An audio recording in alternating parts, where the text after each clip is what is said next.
Yes, but there's one thing that will never change because it's part of football's soul, and that is that magic feeling of coming to an old-fashioned Saturday afternoon match of the round at the MCG. And home and away games don't come any bigger than this. Collingwood and the West Coast, two AFL juggernauts playing for top spot. So let's join the massive crowd inside and welcome Hall of Famer Jason Dunstall. Thanks, Dwayne. Yes, the West Coast Eagles making their way out onto the MCG to a rather ordinary sort of fanfare, I would have thought, with this largely parochial Collingwood crowd. But they have done very little wrong in the first half of the season, the Eagles. They're 9-2, sitting on top of the league ladder, but they now face a fellow flag favourite, one that they haven't beaten for a while. And this is their very first appearance at the MCG in season 2012. Good afternoon and welcome one and all. It's round 13 action coming your way. Collingwood against the West Coast Eagles, a former legend of the Fitzroy and Sydney Swans football clubs and the Sydney Premiership coach, Paul Roos, with me. You wouldn't mind coaching either of these two teams, would you? There's a little bit at your disposal, and I think it's the sort of match we've been waiting for, one of the biggest games of the year. Yeah, no question. I think the Eagles took everyone by surprise last year. Collingwood's certainly been up and about for the last 2 or 3 years, but the way the Eagles have bounced back has been terrific, and they've carried all before them this year. Looking forward to the game. One of the mental hurdles that the Eagles will have to overcome is that they haven't beaten Collingwood in their last 6 attempts. And the 6th of those last 6, of course, was the 2011 qualifying final from last year, which was tight here. Probably up for grabs up until the last 5 minutes of the match. Yeah, absolutely. And Jolly versus Natanui is going to be a big match today. Pritis has been a terrific player for them over the last 4 or 5 years. Certainly, Wellingham's really stepped up as a midfielder in the absence of ball as well. Great tackle here. Blair's been a terrific addition in their forward half. We know Swan's a champion. And then I think Luke Ball, as I mentioned before, he was the one that really clinched the game for them, and I think did it against your blokes the next week too, Jace. He certainly did. Here's Collingwood just going through their final paces down in the rooms. Let's face it, how outstanding has their first half of the season been? They've had a string of injuries, yet their structures have held up. They've managed to build a very impressive 9-2 record as well, and a win today would take them top of the table. So there is plenty at stake for them. I mean, they're consolidating their top 4 spot, but knowing Collingwood, they wouldn't be satisfied with just top 4. They would like to be sitting right on the top, I think. Yeah, and talk about Collingwood. I mean, they've been terrific and under the radar, which is very un-Collingwood-like. I mean, the way Nathan Buckley's gone about his coaching and the way the players have come in, particularly the guys covering from injuries, has been very impressive. They get some key inclusions back.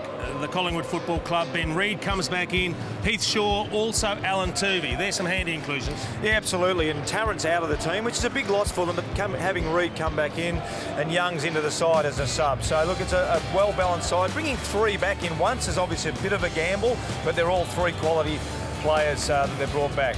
West Coast have had to deal with their own injuries as well throughout the course of the season. Very happy to get Beau Waters back into their lineup. He's such an important player for them. Yeah, he is, and it means that you can't leave Hearn free. You've got to choose whether you leave Waters free or Hearn free, and I think King will talk about that a bit later on as well. I mean, both these teams like to have one back, so that'll be particularly interesting as we see the Pies come on the field. Yeah, it's a legitimate reception this time. A very parochial home crowd for the Collingwood Football Club.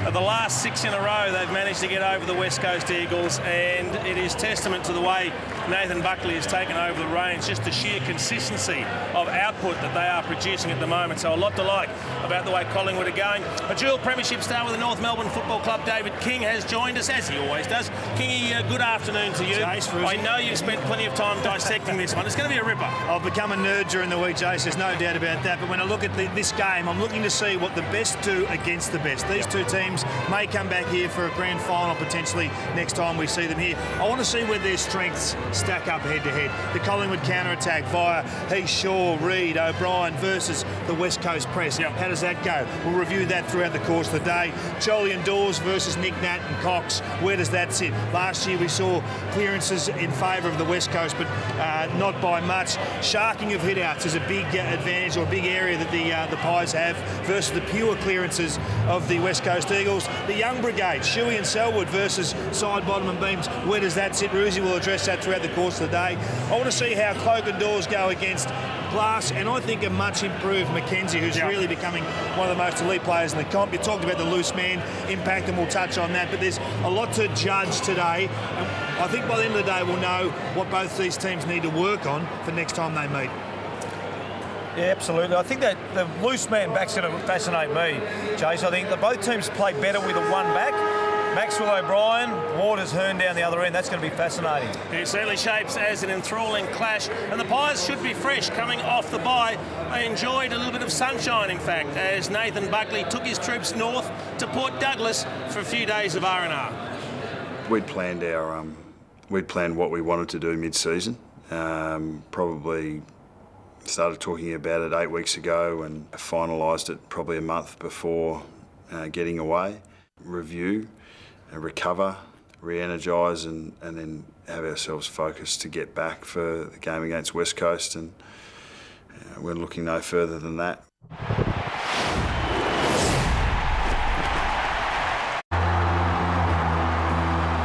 Over the years, I've seen some great games here that have gone into football folklore, and I think this battle today will be one of them. The powerhouse of the West up against the might of the black and white.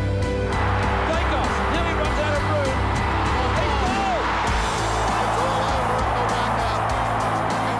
room. Both led by fine young men, once fierce competitors, now ruthless generals.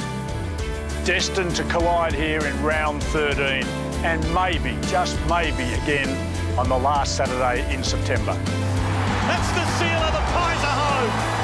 An enormous game with enormous stars. Still going, Swanee Kerr to finish it off. And the danger man, Thomas. What better stage than the greatest stadium in the world? It just gets the blood pumping. AFL Hall of Fame member and 4-time Premiership coach David Parkin. There's a massive crowd here at the Melbourne Cricket Ground. Let's head back to 2-time Premiership star David King. Thanks, Wayne. You can feel the tension down here. A huge build-up, a huge crowd, as you said. Largely Collingwood supporters, I must say. You can see the tension out here already, the players getting to their positions. We caught up with Darren Jolly earlier, talking about diffusing the Nick Nat Nui problem. And Dean Cox, how has he educated this young man? Oh, he's obviously a fantastic talent, I think. And I don't think you want to take away his instinctiveness from football. The way he reads, he's great in close, his follow-up's fantastic, his tackling pressure is very creative by hand as well. So it's just a matter of trying to educate him in positioning around the ground, trying to work out, for him to work out where he's going to get the second and third link of chain. I think that's probably the most important part, because when he's around the footy, he's fantastic. It's just what happens when the footy goes out of his area to make sure that he switches on, concentrates and really reacts quickly. Clearly, I can jump higher than him, so I'll try and get over the top of him. And look, you know, clearly his jump's his biggest asset, so we're looking to try and take that out and bring it back to my level. Darren Jolly with a sense of humour, but we're about to get it on. Match of the round underway at the home of football. Selwood, who's been in outstanding form, took Chris Judd to the cleaners last week with the opening clearance. Shuey goes back, Waters, now Hearn, and now they can go forward finally. Pritis. Massive fans here for this big one as Hill goes up. Marston, Buckley both there. And a free kick's been found early. The umpires today, Brett Rosebery, Matt Stevick, Robert Findlay. That's Robert Findlay in the action early. Reid keeps it low. Nat Nui lurking. Already a highlight. Gives it back to Mitch Brown. Back into the lineup this week. Long forward, almost off hands for Darling. Jolly. Harrio, Thomas. And now Beams and Selwood, two of the hottest players in the comp in 2012. But Thomas, O'Brien, sidesteps a couple, not a lot to go to. Long had to go wide. Goldsack really had to make some ground. Dane Swan.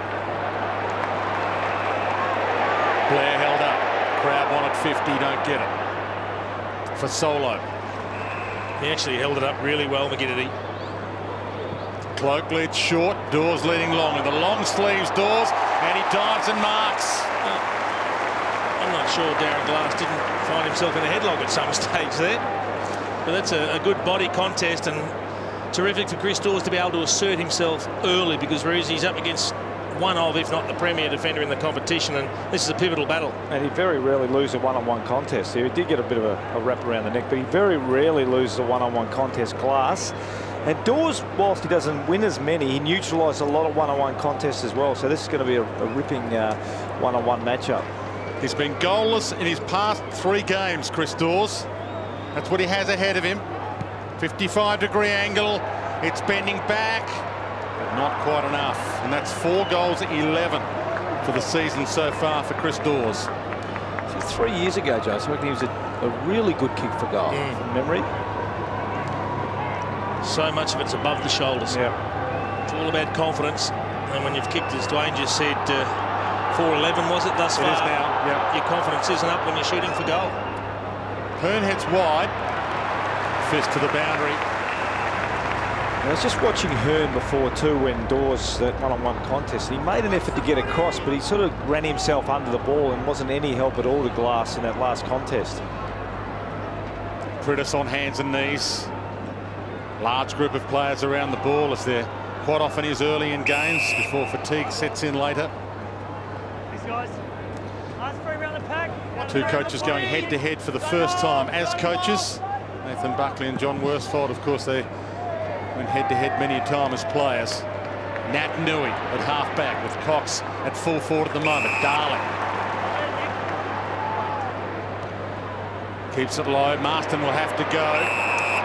Free kick. Marston front on. Reid would have got the free, but it's play on advantage. And Clark tries to open up some space. Dawes using the corridor. Cloak his target. Heads a little wider. And a good fist to the boundary by McKenzie. We talked about those one loose back before the game, Jason. I just noticed that last stoppage had Waters off the back at one end and had Maxwell at the other end. So that'll be interesting. Now Waters is going to an opponent there. I think it's Wellingham. Jolly gets a free there. Advantage paid. So Beams takes off. Runs to 50. Has to deliver. And delivers on cue. Gee, that's a good finish from Dane Beams. I'm not sure if he was a little confused when he started playing on. He was running back, in actual fact, away from goal, virtually towards the centre circle. As you see him here, he starts running away from goal. Then he turns around and he arcs back towards goal. But has he got some penetration on the kick? A terrific finish on the 50-metre arc.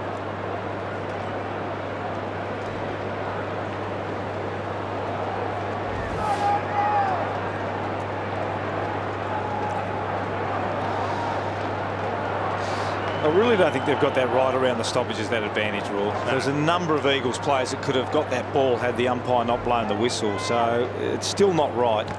Yeah, everybody stopped. Yeah, everyone stopped. The only reason there was an advantage because the umpire blew the whistle and the Eagles players stopped. It's not the way the rule should be umpired. And they take off again. Beams to Thomas. Low ball, bouncing ball. Cloak off his toe. Glass. Brennan, his first touch, massive crowd. And he drags down.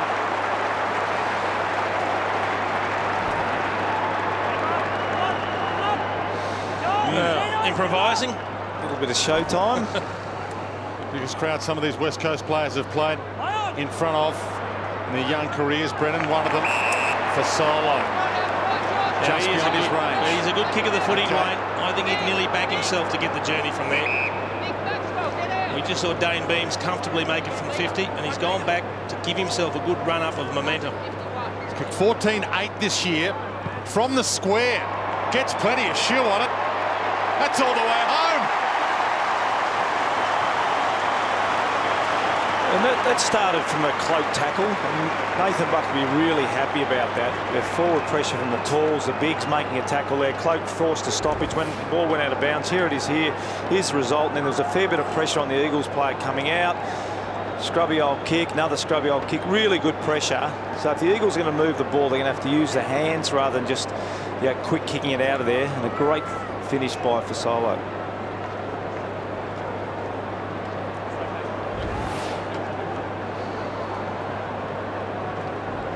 Collingwood coming off a bye last week and a few days holiday at Port Douglas. Some teams have been slow coming off their byes in the last couple of rounds. Not the Magpies here. Cox in the ruck for the first time against Jolly for the afternoon. Swan dragged down by Pritis. And ball, according to the umpire. Plays on quickly to Kerr. First touch for him, not a good touch. Dane Swan off the deck. The umpire will let let that roll out. Been a little bit of talk about those wraparound handballs, Jace, particularly, you know, Ablett. But I think it's, here's the hold in the ball, which Prentice has actually got the ball and Swan hasn't. So I'm not sure. Yeah, but what Dane Swan's done is just taken his arms away. That's what the umpire deems is making no effort. Well, if you haven't got the ball, it's hard to get rid of it. Well, it's right there in front of you, Ruzi. He wants to see an effort. Wellingham caught. Thomas getting plenty of it early. Side bottom to Maxwell. They are hot, the Pies. Cloak edges his opponent McKenzie out. Runs in. Open goal. Spectacularly good start for Collingwood. That's unlucky for Ed McKenzie. As a defender, Ruzi, he's done everything right. He's assumed front position. He's attacked the footy when it was there to be attacked, and he gets a horrendous bounce that props, allows Cloak to work him under the ball. I don't think he could have played it any differently. Yeah, I wouldn't have thought there's any repercussions from Worsfold there. There's nothing you can do about that. A little nudge in the back, not much there from Cloak, but he started well, Cloak. Nice tackle, nice goal, but really unlucky there.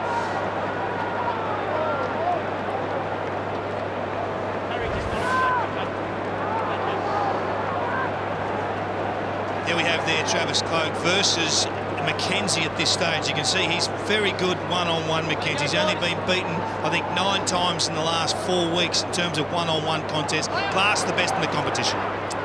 They get the takeaway, though. Beams to Fasolo, high to half forward. Tough ball to Mark, bang. Gaff hit the deck. Good effort, though, from the youngster. Put his body on the line. They needed him to. Marston to Prentice. Heard the call, and it wasn't one of his teammates. Beams to Swan. Elliott, who's kept his spot in this team, yet to play in a loss. That wasn't his best effort, but it's been a good effort for Jamie Elliott. 4th game for him. Just haven't got going yet, the Eagles, have they? There's only 2 inside 50s to 5, and really haven't looked that flash going forward at all. Shuey bounces it forward. And again, they don't get it inside 50. Reed, dangerous, but it comes off to Brown. Kick not so good, fortuitous. Buckley, turnover, stolen by Kerr. Caught, hands it up to Lynch in game 200, trying to provide one early. Heads wide to Darling, can't keep it alive. Gee, that's a poor kick from Quentin Lynch. He was 5 metres clear, and you can see the frustration of John Worsfold. That's their best opportunity, going inside the attacking 50. A wonderful interception from Daniel Kerr. Naitanui won the flick. Lynch just overran that. Tie up. Ball up. It's interesting, yeah, a couple of stoppages too. They just had some quick kicks, Eagles. I just don't think they can afford to just quick kick it, because that just falls straight into the Magpies' hands, particularly if you've got someone sitting off, which Brown is, or Harry O'Brien is at the moment, the back of the stoppage. Kerr, well, the free kick was holding the man, but he kind of got pushed in the back. Yeah, it was one or the other, Dwayne. To Lynch, who can bang a long ball, as we know. That's from another postcode. And it hits the post. The Eagles are being well clamped here by the Pies. You can just see the uncontested possessions, 26-11 at this stage in favour of the Pies. There's just no easy ball out there for them at the moment.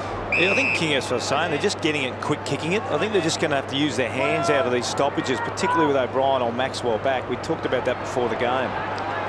Bounced it to Fasolo. Beams. Brown. Gets under it a little. Could have attempted the mark. Mitch Brown, and the 2 Brown twins playing against each other for just the 2nd time in their AFL career. Mitch Brown back into the lineup this week. 4th game for the season. Beams. The ball follows him. Can't make something of that. Averaging 30 possessions per game in 2012, Dame Beams. Stung by not being included in the grand final lineup last year. Blair. And here's Beams on cue. Doesn't find a target, but the chaos ball works for them. Shaw gave it up. Side bottom, a bouncer. And it didn't bounce kindly for him. It's an interesting role for Heath Shaw, playing forward at the moment. You just sense he's going to be responsible for whether it's Waters or Hearn that becomes loose. He's going to make one of them accountable. Yeah, Waters is getting caught up the ground a bit too much again. Looking at that stoppage, he's sort of outside 50 rather than inside the 50. And we saw that one there go over his head. It went around him, but he really couldn't get back to impact. I suggest if he's going to sit off, what Collingwood do really well is sit off inside their back 50 and guard the real dangerous area. At the moment, Waters is too far up. You saw briefly, Collingwood has had twice the disposals so far in this game in the West Coast Eagles. Nat Nui lurking again. Now player down behind play. Ashton Hands.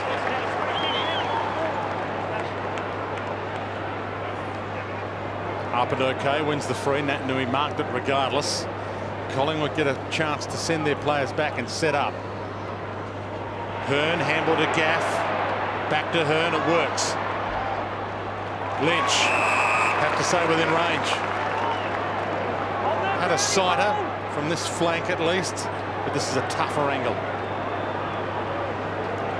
Well, we just saw him bomb one from 55, 60 out and he hit the post, so you sit there and you think, well, maybe it is in range, but it is some sort of exceptional kick. You can see the angle there from, you're going to kick it from 56, 57 metres out. It's just a bomb. It's his day, it's his 200th. He doesn't get onto this, and a stump through. It's just a low percentage attempt. Yeah. It's less likely to go through. It's not.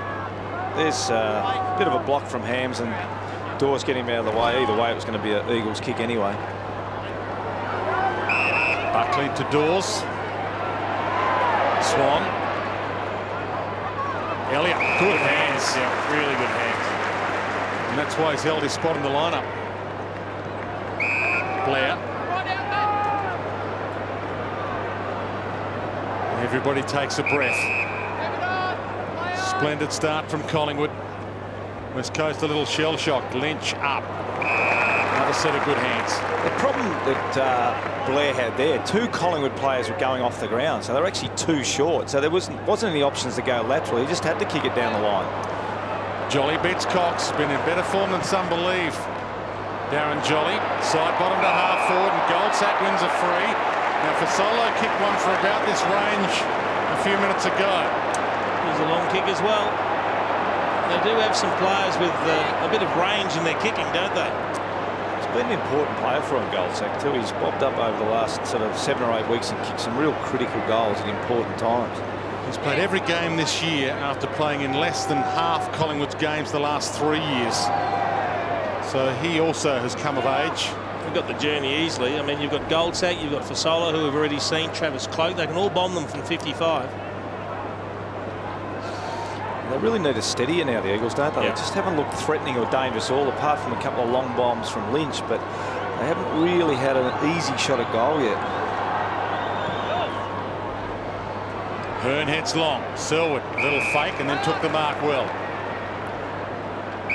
Short pass from Rosa to Shepherd. To Prittis. Hugging the boundary, now they come inboard to Lynch, and the spaces start to open up. Kerr runs for him, runs to the paint of the 50, drives it long, goal square, hands is up, can't mark it, gathers his own crumb, spins, kicks, goals. Boy, did they need that. He'd worked his way down to the goal square. He was there for a while, Ashton Hams. He was desperate for the kick to come in a little bit quicker than it actually did. He'd loved Lynch to have bombed it there first. In the end, Daniel Kirsch saw him, but it was the long high kick that gave Clark time to get back. I'm glad he kicked the goal because he had Andrew Gaff right behind, facing the goals, calling for the hand pass, but a good quality small forward. He set to his task and he achieved it beautifully.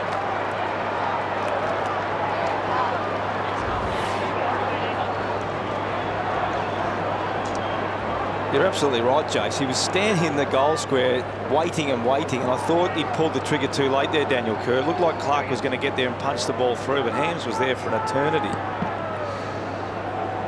And the ball up, Cox with the palm, just missed Selwood. Manufactured kick from side bottom almost worked as Wellingham almost marked it. Dragged down Williams.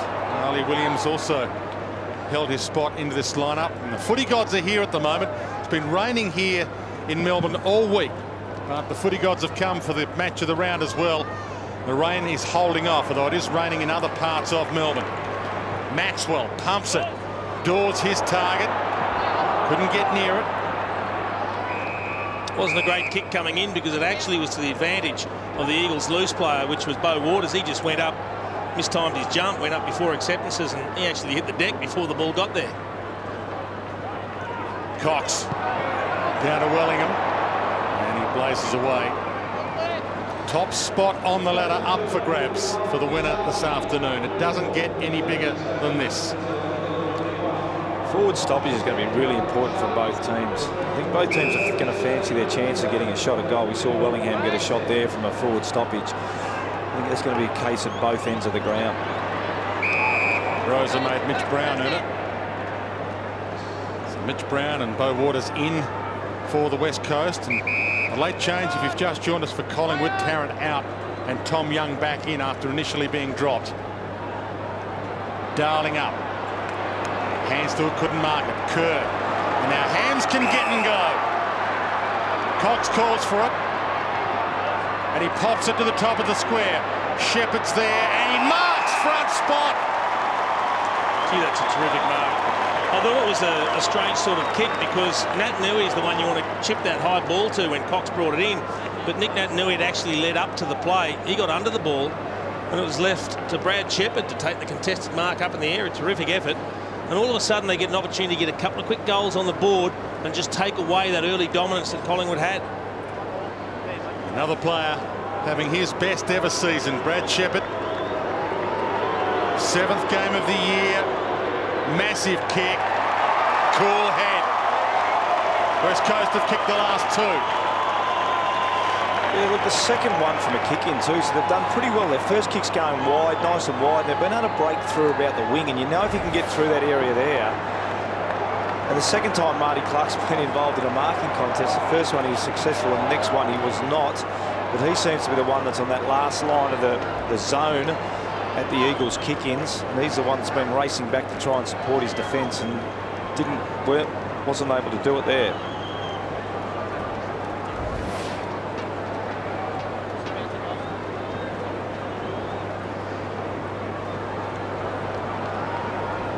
Clearances so far.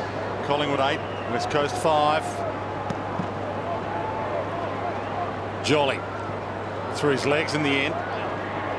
Thomas off the side. Kerr starting to have an influence like a pinball through the traffic beautifully. Inside 50. Maxwell. Little fumble. Had the poise to Collingwood's Brown. Out of sight. Thumb clear. Brennan got the fist on it. Rosa now a chance to collect it. Gang tackle, rolled it out. Critters to Shuey.